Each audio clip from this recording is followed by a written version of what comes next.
पवित्र श्रीमद् भागवत गीता, पवित्र चारों वेद, पवित्र कुरान शरीफ, पवित्र बाइबल, पवित्र गुरु ग्रंथ साहिब, पवित्र कबीर साहिब की वाणी में छुपे हुए गूढ़ रहस्य अर्थात तत्व को जानने के लिए कृपया अवश्य सुनिए जगत गुरु तत्वदर्शी संत रामपाल जी महाराज के मंगल प्रवचन। तो इसी प्रकार परमात्मा की शक्ति सब जगह व्यापक है और परमात्मा सतलोक में रहो और चाहे यहाँ आ जाओ, वो तो वहीं से अपना सारा संचालन, सब कार्य, सब ब्रह्मांडों का बैलेंस वही बनाए रखता है। तो यहाँ आए भगवान, जल थल पृथ्वी गगन में बाहर भीतर एक, ये पूर्ण ब्रह्म कबीर हैं अवगत पुरुष अलेख। सेवक हो के उतरे इस पृथ्वी के माही, जीव उदाहरण जगत गुरु बार बार बलि जाही। सेवक हो के उतरे, एक दास बन के आए यहाँ पर कबीर दास। कबीर दास एक सिंपल मैन की भूमिका की मालिक ने। सेवक हो के उतरे, उतरे माने सशरीर आए। ये नियम है परमात्मा, सशरीर आता है, सशरीर चला जाता है, अच्छी आत्माओं को मिलते हैं। सेवक हो के उतरे इस पृथ्वी के माही, जीव उदाहरण जगत गुरु बार बार बलि जाहु। जीव उदाहरण, जीव का उद्धार करने के लिए यहाँ उतरे। अभी आपको बताया था इन पवित्र वेदों में ऋग्वेद के विषय में जो आपको सभी मंत्र और मंडल और सूक्त बताए, इनमें ये प्रमाण है कि वो परमात्मा ऊपर रहता है। एक तेजो में लोक है, 100 प्रकाशित पृथ्वी है वो सतलोक। उसके 3 पोर्शन हैं, 3 विभाग हैं। जैसे एक तो दिल्ली का बाहरी क्षेत्र जिसमें गांव है, नगर, विलेज है। एक फिर उसका शहर दूसरी स्थिति में, दूसरा पोर्शन बाजार है। और तीसरा वो पार्लियामेंट हाउस और प्रधानमंत्री का घर, रेजिडेंस, राष्ट्रपति भवन, ये तीसरा स्थान समझ लो। तो वो परमात्मा ऐसे सतलोक के तीसरे स्थान पर विराजमान है और वहां से गति करके आता है। अच्छी आत्माओं को मिलते हैं, एक कवियों की तरह आचरण करते हैं। ये वेदों में प्रमाण आपको बहुत बार दिखाया है। और अपने मुख कमल से वो वाणी बोल बोल के लोकोक्तियों के माध्यम से विचार व्यक्त करते हैं, दोहों के माध्यम से, शब्दावलियों के माध्यम से। और जिस कारण से वो एक प्रसिद्ध कवियों में से एक कवि भी कहलाते हैं, लेकिन वो होते हैं परमात्मा। और वो तीसरे सौरभ भवनों ऊपरी तिष्ठति, सब भवनों के ऊपर, भवन के सब लोकों के ऊपर के लोक में बैठा है भगवान। वहां से गति करके आता है, अच्छी आत्माओं को मिलता है। जो दृढ़ भक्त होते हैं उनको उपदेश देता है, तत्व ज्ञान समझाता है।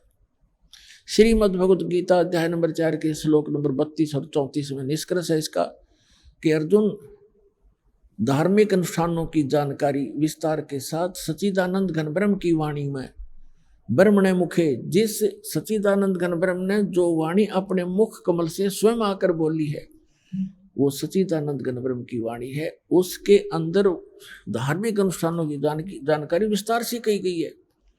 और उसको जानकर फिर तो सब पापों से मुक्त हो जाएगा। वो तत्व ज्ञान है, वो खुद बोलता है भगवान। यथार्थ ज्ञान को तत्व ज्ञान कहते हैं। और उस ज्ञान को चौथे जाएंगे 34वें श्लोक में कहा, उस ज्ञान को तू तत्वदर्शी संतों के पास जाकर समझ, उनको दंडोत प्रणाम करने से, कपट छोड़कर उनसे प्रार्थना करने से, प्रसन्न करने से वो तत्वदर्शी संत तुझे उस तत्व ज्ञान का प्रचार करेंगे, उपदेश करेंगे। तो वो तत्व ज्ञान जो है खुद भगवान आकर बोलते हैं और उसके अंदर कंप्लीट स्पिरिचुअल नॉलेज, संपूर्ण अध्यात्म ज्ञान होता है। नहीं तो गीता ज्ञानदाता एक अध्याय और लिखवा देती कि ये तत्व ज्ञान वहां पर डिले इसमें। लेकिन गीता और वेदों में, कुरान और पुराणों में, बाइबल में वो तत्व ज्ञान नहीं है। लेकिन जिस सत्र के वो शास्त्र हैं वो इनकम्प्लीट है, लेकिन गलत नहीं कह सकते। जैसे एक मैट्रिक का सिलेबस होता है, उसकी बुक्स होती है, तो वो बुक्स गलत नहीं होती, लेकिन वो बीए और एमए की नहीं होती, लेकिन उस 10वीं तक की पढ़ी हुई पढ़ाई आगे काम अवश्य आती है। तो इसी प्रकार हमारे सदग्रंथ जो हैं ये सभी अध्यात्म मार्ग को समझने में सहयोगी है, लेकिन यथार्थ ज्ञान परमात्मा ने स्वयं आकर दिया है, वो तत्व ज्ञान। तो यहाँ वही बता रहे हैं गरीबदास साहब जी, सेवक हो के उतरे इस पृथ्वी के माही, जीव उदाहरण जगत गुरु, बार बार बलिहारी जाऊं उस परम पिता पे। जीव उदाहरण जगत गुरु वही होता है जो पूरे विश्व को तत्व ज्ञान बतावे। जो अटपट करते हैं, शास्त्र ज्ञान कहते हैं, वो बेशक जगत गुरु लिखे रहें, वो नकली डुप्लीकेट जगत गुरु और सतगुरु हैं। तो यहाँ गरीबदास जी कहते हैं जीव उद्धारने के लिए, हमारा जीवों का उद्धार करने के लिए वो जगत गुरु बन के आए थे परमात्मा 600 वर्ष पहले। और परमात्मा के कबीर साहिब के एक दुल्हा धानक, एक अछूत कहा करते उसको, और 64 लाख सिद्ध हो जाना बालकों का खेल नहीं है। आज से 550 पौने 600 वर्ष पहले इस भारतवर्ष में, भारत कहाँ तक था, पश्चिमी और पूर्वी पाकिस्तान, अफगानिस्तान, बलोचिस्तान, इराक और ईरान तक भारत था उसमें। और इसमें कितनी आबादी होगी, उसमें मुश्किल से 4 करोड़, और 4 करोड़ आबादी में से 64 लाख से सोना एक दुल्हे के हो सकते हैं? वो दुल्हा हो सकते हैं? वो समर्थ शक्ति थे, दुल्हा कर्म से थे, लेकिन वो परमात्मा थे।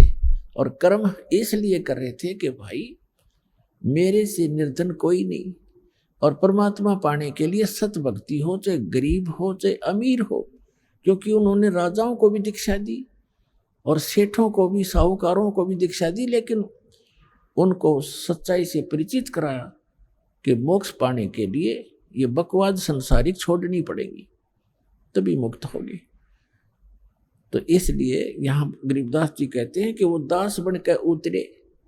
जैसे रामानंद जी को परमात्मा सचखंड लेकर गए, सतलोक शाश्वत स्थान पर, स्वामी रामानंद जी को फिर वापस छोड़ा, तब कहा था दोहू ठोर है एक तू भया एक से दो, दोहू ठोर है एक तू, ऊपर भी आप ही हो, नीचे भी आप ही हो, और गरीबदास हम कारणे तुम आए हो। मगदो गरीबदास जी ने अपनी वाणी में लिखा है, गरीबदास जी की इसलिए नाम लिया जाता है, जैसे तुलसीदास जी की उन चौपाइयों में उनका नाम तुलसीदास होता है, लेकिन महिमा श्री राम की ही होती है। तो गरीबदास जी चित्रण कर रहे हैं, और रामानंद जी ने जो देखा, जो बोला, जो सोचा, बोलत रामानंद जी सुनो कबीर करतारे, गरीबदास सब रूप के तुम ही सिरजनहारे। तो यहाँ क्या बता रहे हैं, जो प्रसंग चल रहा है, काशीपुरी कष्ट किया उतरे अदर अदारे, उतरे अवतरित हुए, किसी माँ के जन्म कबीर परमेश्वर जी ने नहीं लिया। मोमिन को मुजरा हुआ जंगल में दीदारे, कोट किरण शशि भान सुध, आसन अधर विमान, और परसत पूर्ण ब्रह्म को ये शीतल पिंड और प्राण। गोद लिया मुख चूम कर हेम रूप झलकनते, जगर मगर काया करे जैसे दमक पद्म अनंत। काशी उमटी गुल भया उस मोमिन का घर घेरे, कोई कहे ब्रह्मा विष्णु है, कोई कहे इंद्र कुबेर, कोई कहे वरुण धर्मराय है, कोई कहते ईसे, 16 कला सुभान गति, कोई कहे जगदीश। भक्ति मुक्ति ले उतरे वो मिटन तीनों ताप, मोमन का डेरा लिया फिर कहे कबीरा बाप। दूध न पीव न अन्न भखे है, ना पालने झूलनते, अधर अमान ध्यान में कमल कला फूलनते। कोई कहे ये छल ईश्वर नहीं, कोई किन्नर कहलाए, कोई कहे ये गण ईश का जो जो मात्र सावे। अब जो भी आके देखे कोई अपनी अपनी सोच से लड़के की महिमा बता रहा है। कोई कहे ये वरुण है जल का देवता, और कोई कहे ये तो इतना, इसके चेहरे से ऐसी झलक ऐसी रौनक है कि ये तो ऐसा लगता है कि यहाँ का कोई धर्मराज प्रकट हो गया। अब जिसकी जितनी आत्मा निर्मल थी भगवान उसा ही दिखे था उसे। कोई कहे ये, कोई कहे ये ईश, ये तो भगवान है। और 16 कला सुभान गति, कोई कहे जगदीश। फिर कहते हैं कोई कहे छल ईश्वर नहीं, कि ईश्वर नहीं है, ये कोई देव है, कोई गण है, कोई किन्नर है। और कोई कहे गण ईश का जो जो मात रिसाए। खलक मुल्क देखण गया ये राजा प्रजा रीत। राजा भी प्रजा भी देखण आए उस परम पिता के छोटे से बच्चे को, इतना सुंदर थे। जम्बू दीप जिहान में वो उतरे शब्द अतीत। इस जम्बू दीप में, इस अपने भारतवर्ष के अंदर वो परमात्मा अवतरित हुए, शब्द रूपी उतरे अविनाशी रूप में। दुनी कहे यो देव है, और देव कहते हैं ईश। ईश कहे पर ब्रह्म है, ये पूर्ण विश्व बीस। अब दुनिया का यो देवता दिखे, और देवता कहते हैं ऊपर से कि नहीं ये तो भगवान है। वो किसने भगवान माने हैं? विष्णु जी को देवता।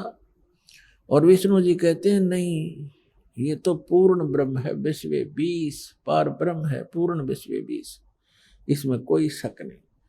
अब फिर क्या बताते हैं? भक्ति मुक्ति ले उतरे, ओए जैसे ऋग्वेद मंडल नंबर 9 सूक्त 95 के मंत्र 2 में कहा कि वो परमात्मा आके और घूमता फिरता है, चलता फिरता है, एक कवि की तरह आचरण करता हुआ। ऋग्वेद मंडल नंबर 9 सूक्त 94 के मंत्र 1 और मंडल 9 सूक्त 95 के मंत्र 2 का सारांश है कि वो परमात्मा, इसका सारांश है कि वो परमात्मा कवियों की तरह आचरण करता है। अपने मुख से, अपनी वाणी से बोल बोल के ज्ञान सुनाता है, और वो ऐसे गूढ़ मंत्रों को, गुप्त मंत्रों को प्रकट करता है। तो यहाँ गुप्त ज्ञान को और गुप्त मंत्रों को प्रकट करता है। जैसे कबीर साहब ने कहा कि सोहम शब्द हम जग में लाए, और सार शब्द हमने गुप्त छपाए। तो सोहम शब्द आप जी को किसी भी वेद, गीता और पुराणों में नहीं मिलेगा। ये परमात्मा ने आके प्रकट किया। सार नाम अभी तक कति डिस्क्लोज नहीं कर रखा था। सोम सोम तो बहुत से लोग, ये संत भी लागे अनअधिकारी होते हुए भी मंत्र देते रहते हैं। ये है यो, इस मंत्र को ये देने के अधिकारी भी नहीं, इस दास के अतिरिक्त विश्व में नहीं कोई। और वो सार नाम है, वो तो इनका हवा भी नहीं लगन दी दाता ने, वो दास के पास है। इस कंप्लीट कोर्स से ही ट्रीटमेंट होगा। तो क्या बताया है? भक्ति मुक्ति ले उतरे, लेकर अवतरित हुए। भक्ति मुक्ति ले उतरे, ये मिटन तीनों ताप। मोमन के डेरा लिया, ये कहे कबीरा बाप। एक मुसलमान के, मोमिन मुसलमान के घर, दुल्हे के घर वहां रहने लगे, और उसको बाप, पिताजी कहते हैं, बाबा पापा कहते हैं। दुल्हे नीरू को कहते पिता कहते हैं। दूध न पीवे न अन्न भखे, नहीं पलने झूलनते, अधर अमान ध्यान में वो कमल कला फूलनते। अब गरीबदास जी कहते हैं ना दूध पीवे ना अन्न खावे, लेकिन और स्वस्थ ऐसे हैं जैसे कमल का फूल होता है। कमल कला फूलंत, कमल का फूल की एक ऐसी परमात्मा ने उसमें शक्ति दी है, ऐसा गुण दिया है कि कमल का फूल किसी सरोवर में हो और वहां कितनी स्पीड से पानी प्रवेश हो जा और वो साथ की साथ बढ़ता चला जाता है, चाहे कितना ही बढ़ जा, कितना ऊंचा, वो साथ बढ़ता चला जाएगा, उसको ऊपर ऊपर पहुंच रहेगा ऊपरली सतह पर। तो परमात्मा कहते हैं कि गरीबदास जी कहते हैं परमात्मा ना दूध पीवे ना अन्न खावे और फिर भी स्वस्थ ऐसे न फूल रहा शरीर जैसे स्वस्थ हो, जैसे बच्चा प्रतिदिन किलो दूध पीता हो, 1 किलोग्राम, इतना स्वस्थ शरीर। अब जब नीमा ने देखा कि नीरू ने भी देखा कि ये बालक कुछ खा रहा नहीं, पी रहा नहीं, 1 दिन बीता, 2 दिन बीते, 4 दिन बीते, 10 दिन, 20 दिन और 25वें दिन कति चिंतित हो गए वो। और नीमा ने तो यहां तक ठान ली कि हे भगवान शिव, या तो आपने देना नहीं था और परमात्मा दे दिया तो ले रहे हो, अब मैं जीऊं नहीं, इस बच्चे के साथ मरूंगी, अब मैं जी नहीं सकती, इसमें मेरा इतना मोह बन गया, इतनी ममता बन गई है। ये फाइनल फैसला कर लिया था। और अंतर्यामी सामने बालक रूप में लेटे हुए थे, उनको पता था कि आज या बुढ़िया पक्की मरेगी, मैं तो मरूं नहीं, क्यों ये कह रही है कि बालक मरेगा तो मैं भी मरूंगी, पर यह चिंता में मर लेगी, मैं तो मरूं नहीं पर यह अवश्य मर जाएगी। इसलिए परमात्मा ने कहते करे करावे साइया, मन में लहर उठा, दादू सिरदर जीव के वो आप बगल हो जाए। अब परमात्मा ने रिमोट दबाया, भगवान शंकर का शिवमंडल शिवपुरी में बैठे अपने लोक में, एकदम कसक हुई कि मुझे किसने पुकारा है।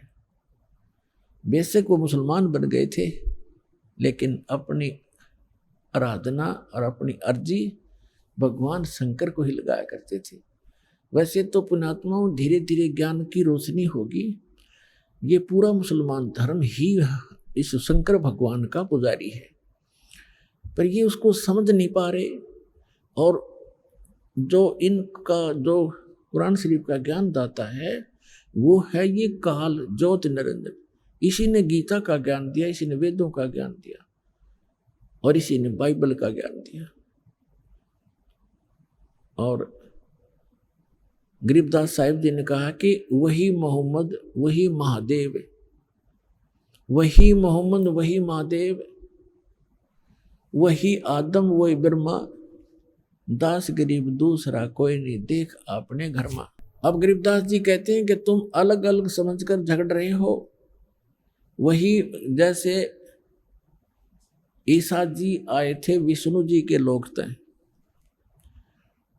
और हजरत मोहम्मद जी आए थे भगवान शंकर के लोक तय, और बाबा आदम आए थे ब्रह्मा जी के लोक से। तो यहाँ परमात्मा, यहाँ गरीबदास जी कहते हैं परमात्मा से प्राप्त ज्ञान के आधार से कि वही मोहम्मद वही महादेव, वही आदम वही ब्रह्मा, और दास गरीब दूसरा कोई नहीं, देख अपने घर में।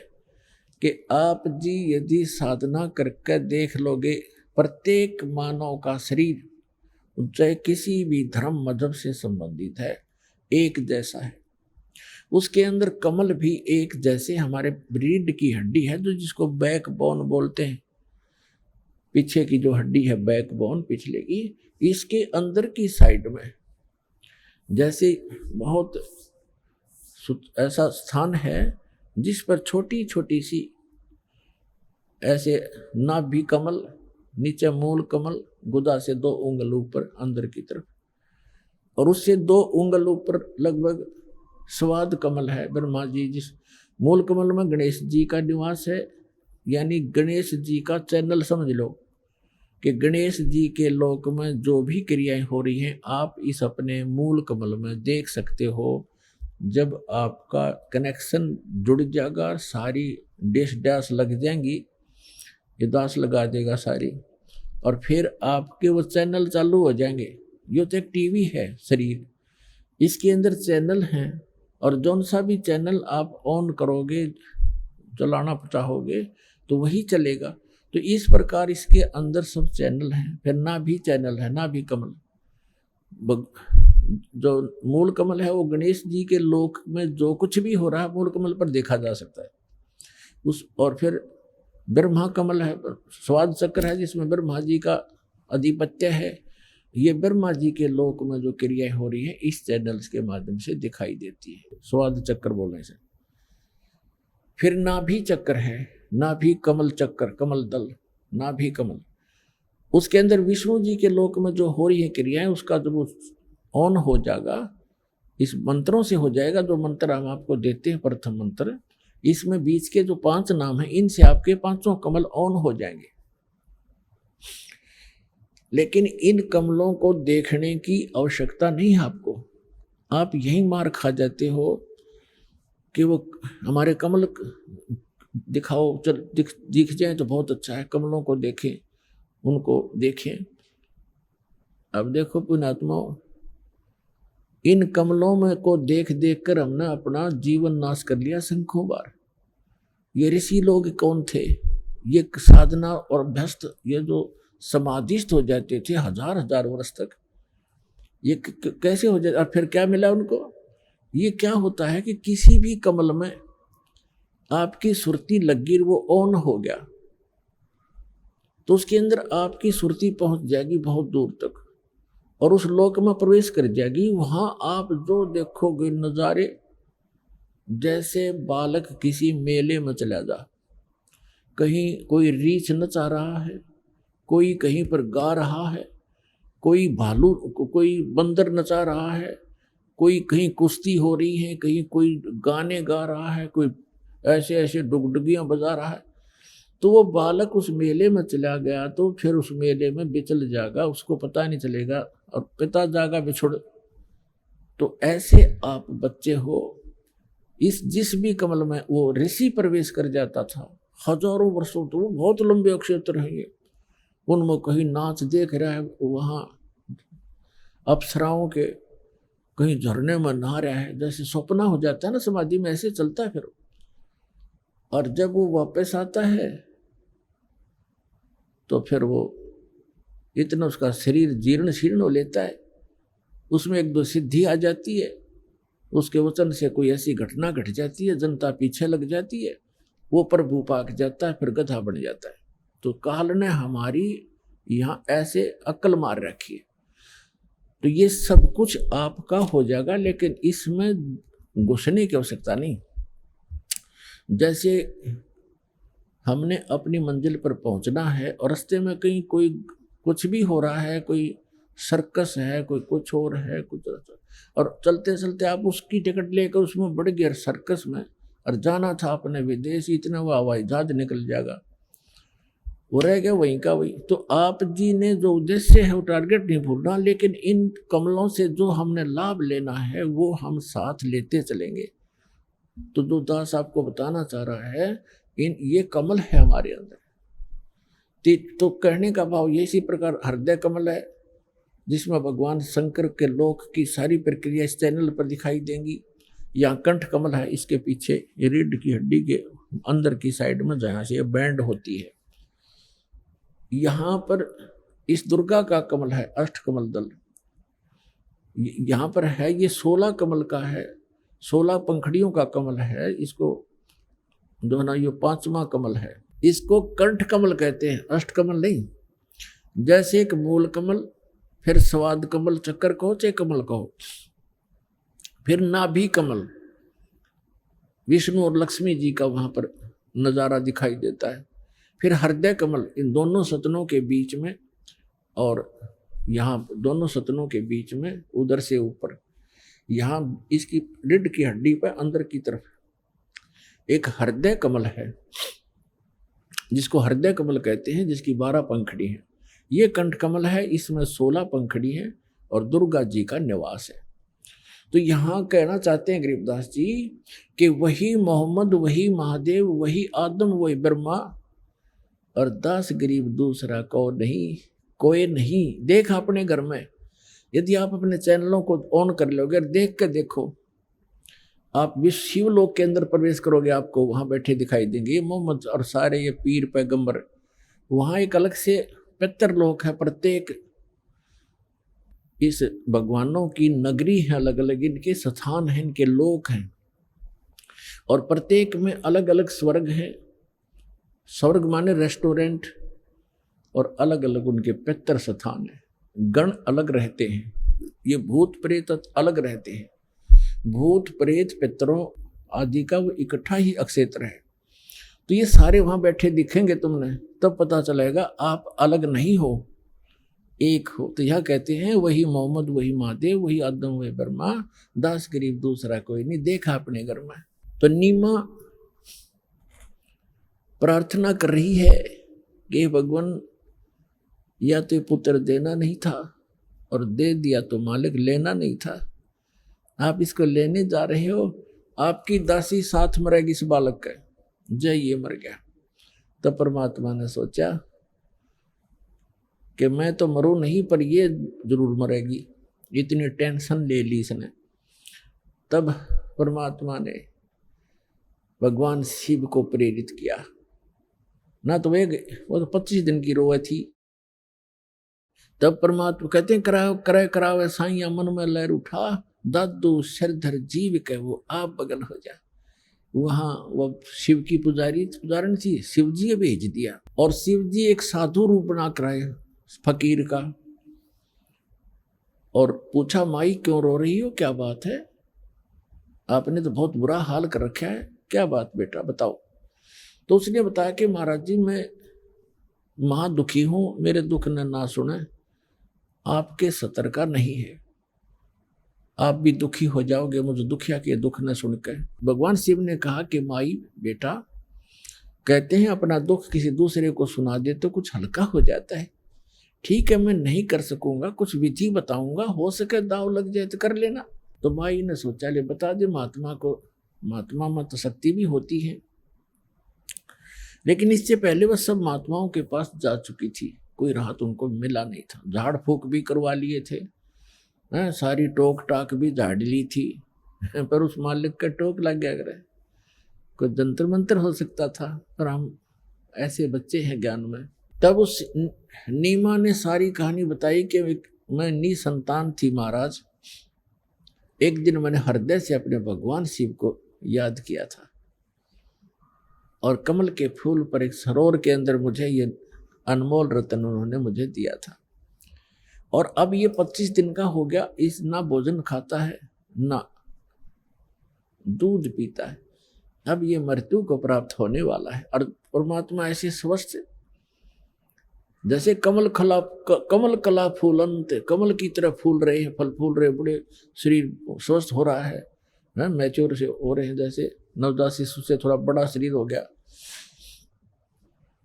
लेटे लेटे का। तो कहते हैं परमात्मा स्वस्थ है, फिर भी वो सोच रही है कि ये मरेगा, क्यों खाता है नहीं तो मरेगा बच्चा। और कहा महाराज जी साथ में मरूंगी, मैं जी नहीं सकती, यूं कह के फूट फूट कर रोने लगी। तब शिवजी की तरफ शिवजी ने कहा कि माई तेरा पुत्र दिखा कहाँ है। वह लाई उठा के, और सोचा महाराज के चरणों में डाल दूं, महात्मा आशीर्वाद दे देंगे, मेरा बालक जीवित हो जाएगा, स्वस्थ रहेगा, ये खा पी लेगा कुछ। तो जो ही पर शिव भगवान शिव के रूप साधु रूप में खड़े भगवान शिव के चरणों में बच्चे को डालना चाहा, वो बच्चा वहां से आकाश में उड़ा, और भगवान शिव के सिर के पैरेलल हवा में खड़े हो गए अपने आप, और शिव जी देख रहे हैं। अब माई ने सोचा, नीमा ने सोचा इस महात्मा में बड़ी करामात है, मेरे पुत्र को हवा में उठा दिया। फिर भी नंबर शिव जी के बनन लग रहे हैं। अब भगवान शिव ने ऐसे हाथ किया, परमात्मा उसकी गोदी में आ गए भगवान शिव के साधु रूप में। और फिर परमात्मा की और भगवान शिव की, दोनों भगवानों की नजर में नजर मिली।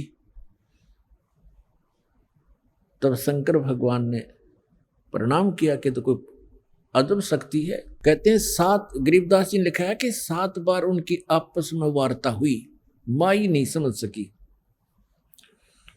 तब भगवान शिव, तब परमात्मा नवजात शिशु ने कहा कि हे महात्मा जी, हे शिव जी। अब भगवान ने कहा, नवजात शिशु के रूप धारी बालक, उस बाल भगवान कबीर साहब ने कहा कि शिव जी, इस माई से कह दो एक कुंवारी गाय मंगवा ले और उस पर आप अपना आशीर्वाद दे देना, वह दूध दिया करेगी। कहते करे करावे साइया मन में लहर उठा, दादू सिर धर जीव के आप बगल हो जा। अपनी महिमा नहीं चाहते परमात्मा, माई कन्यो हो जाएगी। अक्साधु आया था, आशीर्वाद दे दिया और गाय दूध देने लगी। और परमात्मा ये चाहते हैं कि इन मेरी आत्माओं के हृदय में भगवान की आस्था बनी रहे, चाहे वो किसी के माध्यम से बनावे। तभी तो आज तक आप भगवान भगवान करते फिर रहे हो और किसी को राहत मिली नहीं। भले ही साधनाएं गलत थी, लेकिन आप कभी मालिक के चरणों में रहे हैं, जिस कारण से आपको भक्ति से परिपूर्ण कर गए थे। आज तक आपके पुण्य समाप्त नहीं हुए थे। आज से 600 वर्ष पहले परमात्मा आए थे, 64 लाख शेष हुए थे।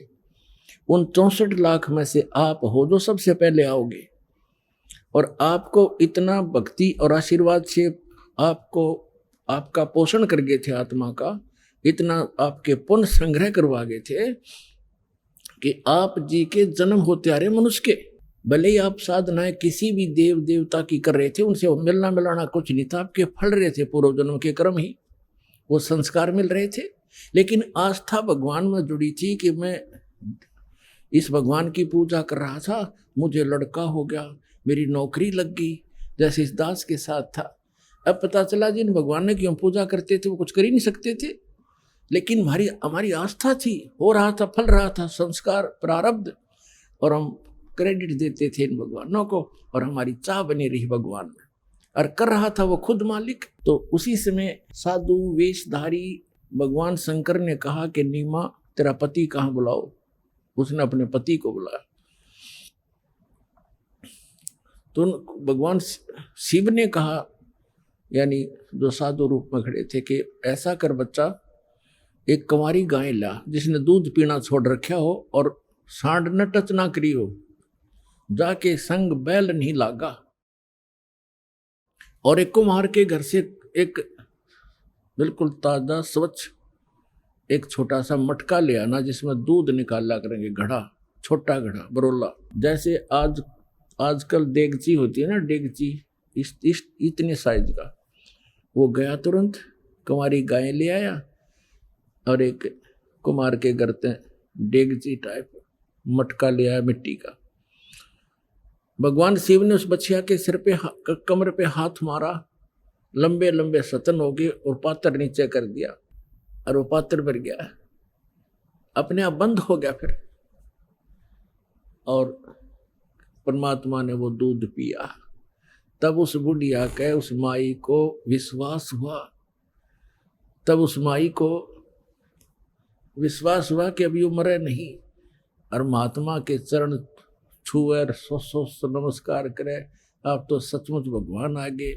इस प्रकार परमात्मा ने दूध पिया। अपने आत्माओं देखो, अब हम सबसे पहले परमात्मा की पहचान करेंगे, तब हमारे हृदय में आस्था बनेगी। हु इज गॉड, परमात्मा कौन है।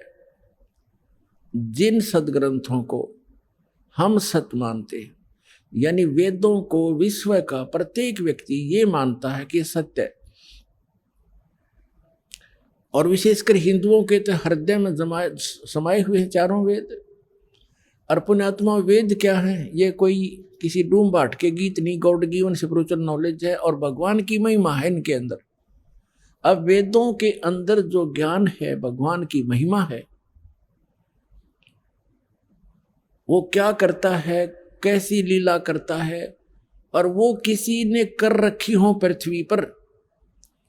तो who is God, he is God, वो है परमात्मा जिसने वेदों में लिखी हुई लीला कर रखी हो, वो प्रमाणित करते हैं। पहले गरीबदास जी की वाणी से सुनाते हैं, उसके बाद आपको वेदों और परमात्मा की महिमा से प्रमाणित करते हैं। भक्ति मुक्ति ले उतरे वो मेटन तीनों तापे। तीनों तापों का नाश करने की एक ऐसी जड़ी लेकर अवतरित हुए, ऐसा मंत्र लेकर अवतरित हुए कि तीनों तापों का भी नाश उससे हो जाएगा। जैसा कि आपको कथा सुनाई थी, महाभारत के अंदर पांडवों ने बंधुघात किया था, उसके लिए अश्वमेध यज्ञ किया था।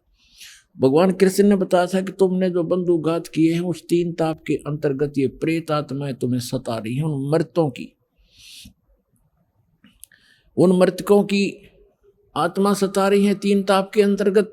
उसके लिए अश्वमेध यज्ञ किया गया था, लेकिन किसी भी ऋषि महर्षि श्री कृष्ण जी के भोजन खाने से वो शंख नहीं बजा था, यानी वो यज्ञ संपूर्ण नहीं हुआ। यज्ञ संपूर्ण होगा तो वो 3 ताप कटने थे। तो क्या बताते हैं, 33 करोड़ यज्ञ में आए वो सहस 88 सारे।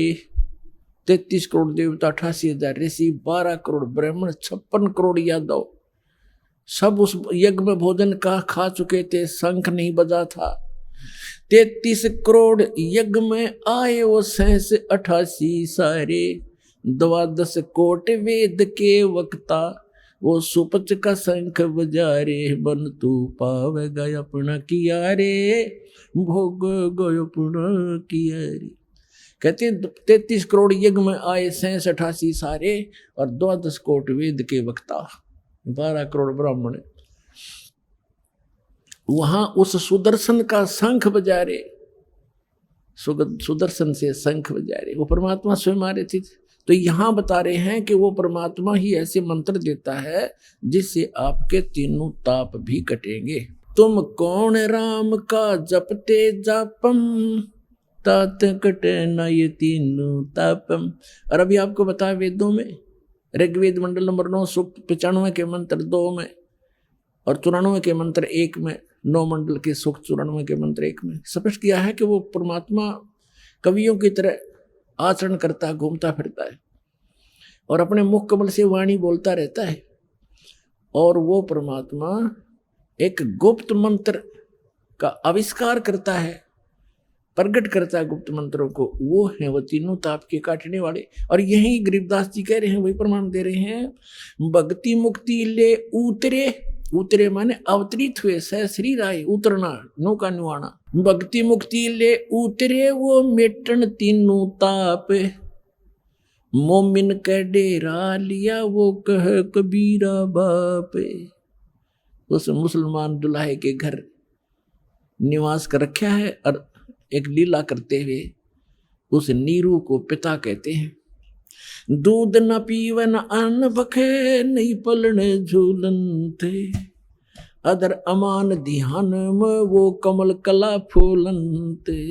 फिर कहते हैं काजी आए कुरान ले, धर लड़के का नाम है, अक्सर अक्सर में फुरा धन कबीर बलि जाऊं मैं। सकल कुरान कबीर है, अरब लिखे जो लेखे, काशी के काजी कहें या गई दीन की टेक। फिर वो काजी मुल्ला आगे भी नाम धरेंगे लड़के का।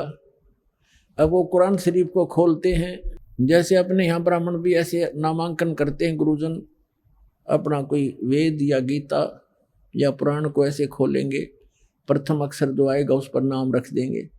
ऐसे उन्होंने कुरान शरीफ को खोला, उसमें लड़के का नाम खोजने लगे। उसमें सबसे पहले सूरत फुरकानी वाला कबीरा मिल गया, कबीर। तो उन्होंने सोचा कबीर का अर्थ बड़ा करते हैं ये लोग कि दुल्हे का लड़के को का बड़ा नाम रखना ठीक नहीं, अच्छा नहीं लगता। तो उन्होंने फिर गुस्ताखी करी, दोबारा कुरान शरीफ बंद की, फिर खोला मंत्र बोलकर। तो दूसरी बार पूरे के पूरे उस पृष्ठ पे, दोनों पृष्ठों पे कबीर कबीर कबीर लिखा और कोई लेख नहीं रहा। फिर और पलट कर देखा, सारी कुरान को, वो जो पुस्तक वो ले रहे थे वह सारी के अक्षर कबीर कबीर हो गया पूरी में। अगले रख लो के रखोगे। और परमात्मा बोले एक आजियो मेरा नाम कबीर ही रहेगा। अब वो कुरान में कुछ और अक्षर रहे नहीं, वही पटक कर चले गए और कबीर नाम मालिक का प्रसिद्ध हुआ। शिव उतरे शिवपुरी से ये अवगत बदन विनोद, मैं के कमल खुशी भये जब लिया ईस को गोद, परमात्मा को गोदी में ले लिया। शिव उतरे शिवपुरी से, अपने लोक से आए, शिव मंडल से, शिव के धाम से, और मैं के कमल खुशी भये लिया ईस को गोद, कबीर साहब बच्चे को गोद में ले लिया। नजर नजर से मिल गई किया ईस प्रणाम में, धन मोमन धन पूर्ण धन काशी बलि जाऊं मैं।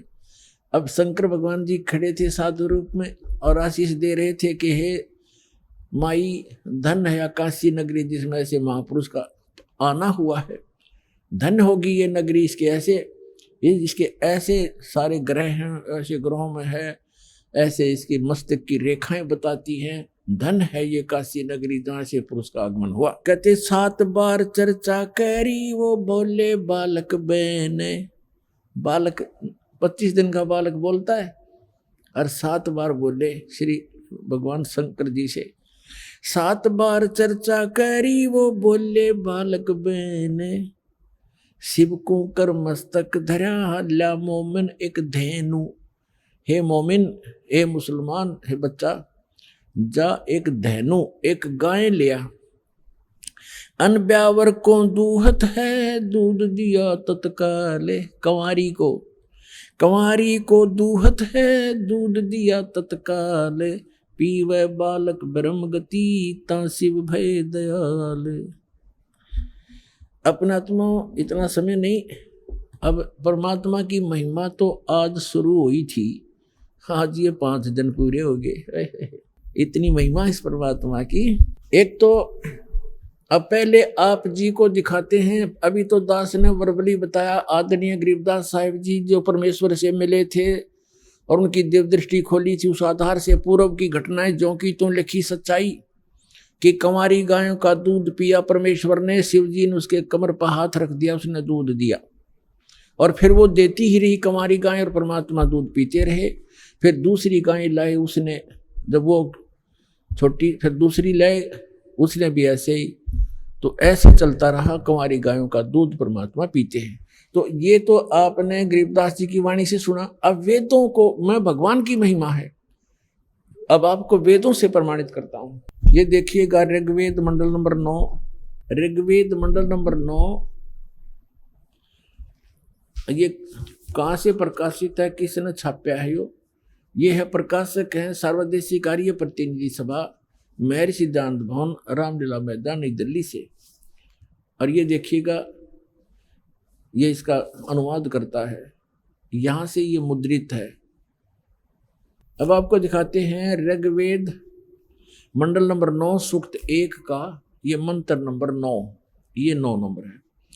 इसमें क्या लिखा है कि अभी अधन्या उत्सृणंती धेनव शिशुम, ये शिशु शब्द है इसके अंदर, सोम इंद्राय पातवे, इसका अनुवाद किया है इन्होंने आर्य समाजियों ने ही, लेकिन ये थोड़ा सा गलत करके दास उसको ठीक करेगा। उस सोम माने परमात्मा, उस सोम स्वभाव वाले पुरुष नहीं परमात्मा। देखो सोम माने ये स्वयं ही,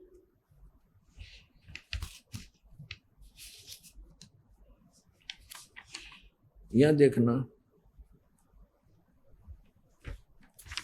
यहां पर ये खुद ही लिख रहे हैं प्रथम मंत्र में, प्रथम मंडल नंबर 9, 9वां मंडल सूक्त नंबर 1 का मंत्र नंबर 1 में, ये सोम माने सोम स्वभाव वाला परमात्मन, हे सोम स्वभाव परमात्मन, ओ सोम माने परमात्मन। तो इसमें ये सोम शब्द है यहाँ पर। अब ऋग्वेद मंडल नंबर 9 सूक्त 1 मंत्र 9 को पढ़ रहे हैं हम, 9 को। इसमें लिखा कि उस इमम माने उस, सोम माने परमात्मा को, शिशुम जो बालक रूप में प्रकट होता है, शिशु रूप में, ये कुमार अवस्था में ही। अभी अधन्या, अधन्या माने अहिंसनीय, अहिंसनीय लिख दी। अपरात्मा देनो माने गौवे, अभी माने पूर्ण रूप से, सब प्रकार से पूर्ण रूप से, अधन्या अहिंसनीय कर दिया इन्होंने, ये अनुवाद गलत कर रखा है। इसका अर्थ बनता है जैसे हमारे यहाँ क्षेत्र में हरियाणा के अंदर जो गाय नए दूध नहीं होती, गऊ, उसको कहते हैं ये बिना धनाई है। बिना धनाई अधन्या, जो गर्भ ना धारण किया हो, और अभिअधन्या यानी पूर्ण रूप से जो बिना धनाई कंवारी। अभिअधन्या का माने है कंवारी, जिसको बैल ने कभी टच ना किया हो। यहां स्पष्ट इसका अर्थ बनता है। अब देखें ऋग्वेद मंडल नंबर 9 सूक्त नंबर 1 का यो मंत्र नंबर 9 पढ़ रहे हम। इसका अर्थ ये बनता है उस अमर पुरुष को, उस अमर पुरुष अर्थ जो शिशु रूप में प्रकट होता है, उस अमर पुरुष की परिवर्ष की लीला ये कहते हैं। इनका अर्थ पढ़े पहला, उस सोम स्वभाव वाले पुरुष को यानी परमात्मा को जो शिशु रूप में प्रकट होता है। अभी ये तो गलत कर रहे हैं, कुमार अवस्था में श्रद्धालु पुरुष को जो शिशु रूप में प्रकट होता है, अभी सभी प्रकार से अधन्य माने कंवारी, धेनव माने गौवें तृप्त करती हैं। तृप्त करती है माने उसका पालन पोषण करती है, परवरिश की लीला करती होती है। तो इसका अर्थ है उन कंवारी गायों के द्वारा उस शिशु रूपधारी परमात्मा बालक रूपधारी अमर पुरुष की परवरिश की लीला होती है। कंवारी गायों द्वारा अभी अधन्या धेनव शरणंती तृप्त करती हैं। शिशु माने कुमार, शिशु रूप में प्रकट परमात्मा को। अपनात्माओं, ये तो हमारे वेद बताते हैं कि वो अमर पुरुष जब शिशु रूप धारण करके यहाँ आते हैं, प्रकट करते हैं अपने दूसरी प्रकार की स्थिति में, उस समय वो बालक रूपधारी परमात्मा के परवरिश की लीला कंवारी गायों द्वारा होती है। अब ये कबीर सागर है, 600 वर्ष पहले धर्मदास साहिब ने लिखा था। परमेश्वर की लीलाओं को सुन सुनकर और देख देख कर आंखों देखा, तो इसमें और प्रमाणित करते हैं आपको। देखिए कबीर सागर,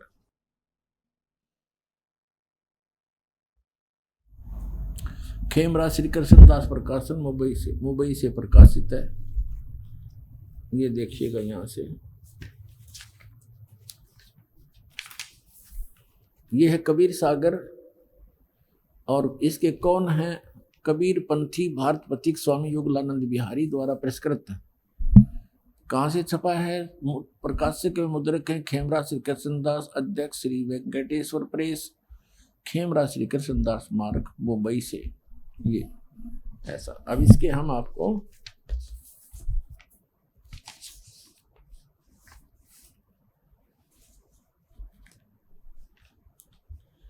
अब यहां थोड़ा सा सुनाएंगे, अब समय का अभाव है। अब इसमें लिखा है ज्ञान सागर के अंदर कि सुन जुल्हा मन भयो आनंदा, जिमी चकोर पायो निशी चंदा। रात्रि में जैसे चकोर ने चांद दिख जाए, इतना खुश होया बच्चे को पाकर। और सुत ले चले हर्ष मन कीन्या, तासो पुन असबोल ही दीन्या। सुत काशी को ले चले लोग देखते आव, अन पानी बक्से नहीं जुल्हा शोक जनावे। वो कुछ खाओ पीओ था नहीं, जुल्हा दुखी हो गया दुल्हा। तब जुल्हा मनकीन तिवाना, रामानंद सो कही उत्पाना। इन्होंने कुछ गलतियां कर दी अनुवाद लेखन में, बाद में फिर हेरफेरी कर दी। इसलिए कबीर साहब ने दया बख्शी अपनी प्यारी आत्मा गरीबदास साहिब गांव छुरानी जिला दद्दर वाले के द्वारा अपनी महिमा की वाणी पुनः प्रकट करवा रखी। और कबीर सागर में कहा है कि बर्म पंथ में गरीबदास का पंथ होगा, उसमें मेरी महिमा की वाणी फिर प्रकट होगी। इसलिए इसमें कोई गड़बड़ है तो उसे शुद्ध हो जाती है, सिद्ध हो जाती है। इसमें इन्होंने रामानंद जी से जोड़ दिया कि वो नीरू जो है रामानंद ऋषि के पास गया और उससे अपने बच्चे के दुख के बारे में बताया, यो दूध नहीं पीता। रामानंद जी ने फिर कहा कि कुंवारी गाय लाओ, तुम्हारा पुत्र कोई ज्ञानी है, विद्वान पुरुष है, ये आम व्यक्ति नहीं है। वो कुंवारी गाय लाए और फिर उसने उसके दूध से वो तृप्त हुआ। फिर वो तो ये कहने का भाव ये है, जैसा भी है हमने ये देखना है कि ये लीला कबीर साहब ने की, चाहे वो रामानंद ने कही या वास्तविकता जो गरीबदास जी ने बताई वो सत्य है। और इसमें भी ये प्रमाण है कि बचपन में उनकी परवरिश की लीला कुंवारी गायों से हुई। और आज तक किसी भी महापुरुष की हम हिस्ट्री खूब पढ़ चुके हैं, ये वेदों में वर्णित विधि अनुसार महिमा अनुसार किसी की भी लीला खरी नहीं है, एक कबीर साहब ने छोड़ के। इसे सिद्ध हो जाएगा कबीर इज गॉड। अब देखो, तब जोल्हा मन भया कीन तिवाना, रामानंद सो कही उत्पाना, मैं सुत पायो बड़ो गुणवंता, कारण कौन बखे नहीं संता। आइए अब हम उन श्रद्धालुओं के अनुभव जानते हैं जो जगत गुरु तत्वदर्शी संत रामपाल जी महाराज जी से दीक्षा प्राप्त कर चुके हैं तथा उनके द्वारा बताए गए भक्ति मार्ग पर चल रहे हैं। नमस्कार सर। सत सर। सर क्या नाम है आपका? अजीत दास। अजीत जी आप कहाँ से हैं? मैं जौनपुर उत्तर प्रदेश से हूँ भगत जी। अजीत जी, संत रामपाल जी महाराज से नाम दीक्षा आपने कब ली? मैं 6 अक्टूबर 2019 को संत रामपाल जी महाराज की श्री चरणों में आया। अजीत जी, संत रामपाल जी महाराज से नाम दीक्षा लेने से पहले क्या आप कोई भक्ति साधना भी करते थे? सर जी, मैं निरंकारी मिशन से था। सन 2000 से लेके 2019 तक मैं निरंकारी मिशन में जो है सत्संग वगैरह में जाता था, वहाँ से नाम दीक्षा भी लिया था। सर आपने बताया कि आप निरंकारी पंथ में लगभग 19 साल तक रहे, तो फिर संत रामपाल जी महाराज की शरण में आने का क्या कारण बना? सर, संत रामपाल जी महाराज की शरण में आने का दास को ऐसे कारण बना, दास जो है भूत प्रेतों से बहुत दुखी था और आर्थिक रूप से भी दुखी था। तो मैं सोचा कि ओके, उसके बाद मेरी जो पत्नी है, पत्नी के ऊपर भी भूत आते थे और दास जब घर में सोता था वहाँ पे भूत प्रेत जो है मुझे आके दबाते थे। जैसे रात को 12-1 बजे 3 बजे कभी भी दबा देते थे, अकेला सोता था। मैंने बहुत लोगों के पास गया जो देवी देवताओं की भक्ति करते हैं, उनके पास गया कि मेरे साथ ऐसा ऐसा हो रहा है। तो उन्होंने बोले कि भाई आपके घर में बहुत सारे भूत हैं, उनकी वजह से प्रॉब्लम हो रही है। तो वो देखते थे, देखने के बाद जो है वो बोलते चलो आपको ठीक हो जाएगा, लेकिन 1 महीना 1.5 महीना ठीक रहता था, फिर वैसी प्रॉब्लम चालू हो जाती थी। यहाँ तक कि जो निरंकारी मिशन के जो लोग हैं, जो बुजुर्ग उसमें महाराज लोग हैं, उनसे मैंने बात किया कि जो है हमारे साथ ऐसा हो रहा है, मतलब भूत प्रेत हमें बहुत परेशान कर रहे हैं। तो बोलते हैं कि भाई भूत प्रेत होता ही नहीं। और तो दास के मन में यही है कि अब इनको हम कैसे बताएं कि भूत प्रेत होता है कि नहीं होता, ये मेरे साथ घट रही है, ये रियल हो रहा है। दास को इतना पता था कि मनुष्य जीवन जो है मोक्ष के लिए मिलता है, लेकिन जो है हम कहें कि जब हमारे जो निरंकारी मिशन में रहते हुए भी अगर हमें भूत परेशान कर रहे हैं तो हमें ये मोक्ष क्या खाक देगा। आज हमें डाउट हुआ कि हमें मोक्ष यहाँ से नहीं मिलेगा, और क्योंकि हम निरंकारी मिशन में जाते थे तो हमने सोचा कि ये सही मतलब सच्ची साधना है, इसके वजह से हम उसमें जो है मन लगा के भक्ति करते थे। भक्ति करने के बावजूद जब भूत परेशान करने लगे तो हमारे मन में परमात्मा ने प्रेरणा की कि जब ये भूत परेशान कर रहे हैं तो भगवान का मार्ग हो ही नहीं सकता। अगर भगवान का मार्ग होगा तो वहाँ पे भूत परेशान ही नहीं करेंगे। तो दास ने ऐसे चारपाई पे बैठा था, फिर मतलब दुखी मन से परमात्मा को याद किया कि हे परमात्मा, आप कहाँ पे हो? अगर इस धरती पर हो तो कहाँ पे हो? 10 मिनट बाद जो है परमात्मा ने दास के अंदर प्रेरणा की कि बेटा चलो यूट्यूब पे जो है भविष्यवाणी खोज। मैंने भविष्यवाणी को सर्च मारा, मैंने यूट्यूब तुरंत निकाला और यूट्यूब पे मैंने भविष्यवाणी को सर्च मारा। मैंने भविष्यवाणी को सर्च मारने के बाद उस भविष्यवाणियों में राजेश भटनागर जी बता रहे हैं कि नास्ट्रेडमस ने भविष्यवाणी की थी, फ्लोरेंस ने भविष्यवाणी की थी, कई ऐसी भविष्यवक्ता हैं जो संत रामपाल जी महाराज के ऊपर भविष्यवाणी किए हैं कि वो ऐसा महान संत आएगा जो ऐसे आध्यात्मिक ज्ञान वो खोलेगा, उस ज्ञान से पूरी दुनिया नतमस्तक होगी और जितने अपने को ज्ञानी कहलाएंगे, जितने भी बड़े बड़े धर्म गुरु हैं, वो सब जो है शर्म से झुक जाएंगे उस ज्ञान के आगे। तो वो जगत का तारणहार होगा।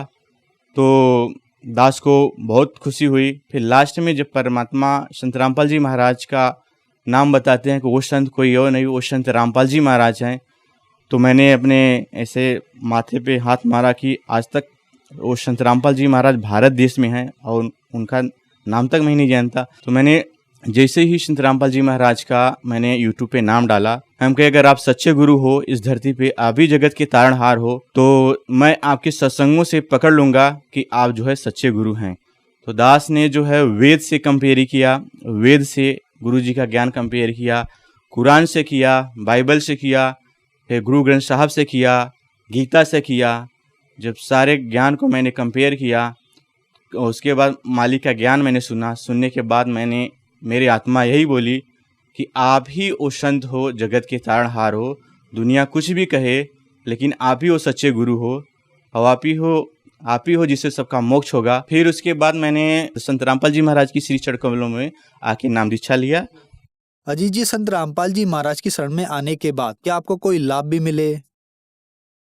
जी हाँ भगत जी, दास को बहुत सारे लाभ हुए परमात्मा की दया से। पहला लाभ तो हुआ, जो मैं भूत प्रेत बाधा से परेशान था, हमारे घर में जो भूत आते थे, तो वो परमात्मा ने दया की है, आज भूत प्रेत नहीं आते, सब भाग गए। उसके बाद जो है दूसरा लाभ हुआ दास को, हमारे पिताजी को राइट साइड किडनी में 9.3 mm की स्टोन था। तो उस स्टोन को हम बाबा रामदेव जी की दवा है, जौनपुर से हम करते थे, एक डॉक्टर थे BMS के, वहाँ से हम करते थे। तो उनकी जो है मतलब लगभग 6 महीने तक हमने दवा खिलाने के बाद अल्ट्रासाउंड करवाने के बाद जो है पथरी जो है निकली नहीं, वैसी की वैसी थी। तब उसके बाद जो है तब पिताजी जो है निरंकारी में थे, तो फिर उसके बाद पिताजी को मैंने बोला कि स्वयं परमात्मा आए हैं सदगुरु श्री रामपाल जी महाराज के रूप में इस धरती पे, आप उनकी शरण में आओ, नाम दीक्षा लो और परमात्मा दया करेंगे। तो पिताजी ने 1 महीने बाद भी मालिक की श्री चरणों में आए, और आने के बाद जो है 2 महीने भक्ति करने के बाद संत रामपाल जी महाराज ने ऐसी दया की कि उनकी पथरी गायब हो गई, आज वो हेल्दी हैं। तीसरा हमें लाभ है सर जी कि हमारी माता जो कि कैंसर था, और उस कैंसर वजह से उनका लगभग 2 साल पहले से था, हम लोग मालिक शरण में नहीं आए तो उसके पहले से कैंसर था, उनकी पूरी बॉडी काली हो गई थी। मैं संत रामपाल जी महाराज के आश्रम में फ़ोन किया कि भगत जी, दास की जो माता है ऐसे ऐसे प्रॉब्लम है, उनको कैंसर है और इस कैंसर वजह से बॉडी समय पूरी काली हो गई है, और दास मालिक के चरणों में प्रार्थना लगाना चाहता है। तो वो प्रार्थना हुई, आज उनकी दया से आज हमारी माता जी सही हैं। मेरी भैंस थी, 6 दिन तक जो है न तो कोयर खाई न तो पानी पी थी, उसका मुंह पूरा तरह से बंद था। और उसके बाद जो है जो डॉक्टर थे भैंस के, उस डॉक्टरों ने बोला कि हमारे बस की बात नहीं है, और इस भैंस को सिर्फ परमात्मा ही बचा सकते हैं, भगवान ही बचा सकते हैं, और आपकी नसीब के ऊपर बचा सकता है। तो और सब बहुत सारे लोग, हमारे गांव के लोग भी आए कि सब लोग देखे, तो लास्ट में सब ने यही कहा कि हाँ, इसको जो है सिर्फ परमात्मा ही बचा सकते हैं, भगवान ही बचा सकते हैं। तो दास भी बोला कि हाँ, इसको अब सिर्फ परमात्मा ही बचा सकते हैं, और परमात्मा संत रामपाल जी ही बचा सकते हैं इसको। तो दास ने संत रामपाल जी महाराज के श्री चरण कमलों में अरदास किया, तो परमात्मा की दया हुई। और फिर उसके बाद जो है 2 घंटे बाद जो है वही भैंस जिसने 6 दिन तक मुंह नहीं खोला था, कोयर नहीं खाया थी, उसी ने आधी बाल्टी पानी पी और आधा जो भगोना होता है उसमें कोयर खाया, और आज जो है स्वस्थ है वो भैंस। वो आज हमारे घर पे भी पड़ी है। मालिक ने तो पर डे जो है चमत्कार करते ही रहते हैं भगत जी। सर, संत रामपाल जी महाराज से नाम दीक्षा कैसे ली जा सकती है? सर, संत रामपाल जी महाराज की से नाम दीक्षा बहुत आसानी से आप ले सकते हैं। बहुत सारे चैनल पे संत रामपाल जी महाराज जी का सत्संग चलता है, और उसके नीचे एक पीली पट्टी चलती है। उस पीली पट्टी से आप जो है जो आश्रम के नंबर है, तो उस नंबर से आप कांटेक्ट कर सकते हैं।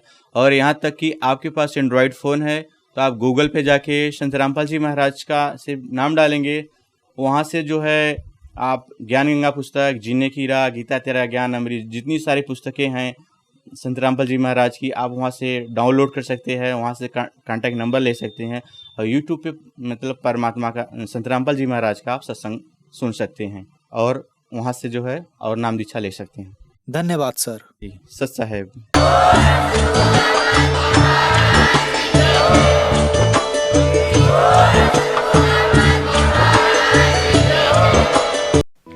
आप सुन रहे थे जगत गुरु तत्वदर्शी संत रामपाल जी महाराज के मंगल प्रवचन।